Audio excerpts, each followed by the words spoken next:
Hey, what's up everybody? Today we're going to talk about Photoshop Workspace. Let's get to it.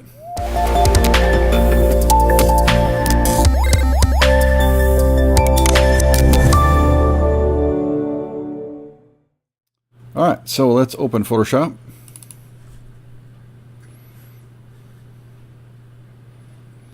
And so you can see it's basically it's the default workspace here. This is the photography workspace.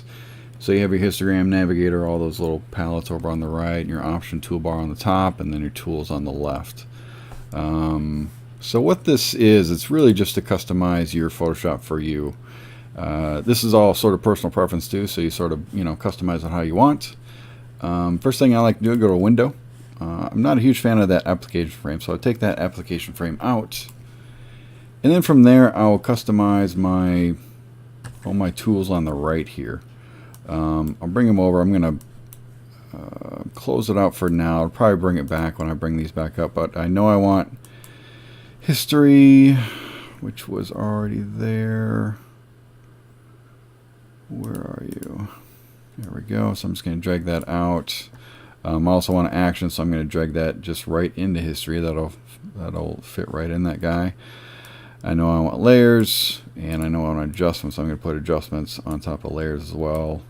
And you can fit these guys together. You can sort of see it, if you hover over, it'll all click together there. Histogram, I want the histogram on top. And I'm going to fit that in right there, and that's going to go on top. And the only other thing I want, I think, is info, which I don't see. So I'll bring that guy up right there, and I'll bring him here on the bottom. Make sure I can see everything. I'll bring this guy up. Alright. So, I have my Photoshop how I want it. This is sort of customized to me, how I want it. Looks nice. All the tools I use are over here on the right. And how you save that, you want to go to Window, Workspace. I have a couple workspaces saved already. So you just want to go to New Workspace. Hit New Workspace. And you can click these. These will save your keyboard shortcuts, keyboard shortcuts, menus, and toolbar.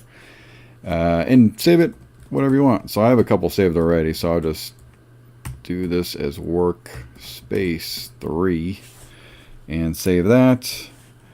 And let's say you want to go over to you want to do some painting, so you have that default workspace. Or there's a 3D workspace in here, motion workspace. The nice thing about this, if you mess up or if it goes into different workspace by accident or anything else, you can just go back to yours. So just go back to workspace 3, and there you go. Now you have your workspace back and ready to go for you, customized. So yeah, just thought I'd show you guys that. Just a quick little tutorial on Photoshop Workspace and how you customize it to you. So please subscribe, please like, and hope to see you in the next video. All right, see you later.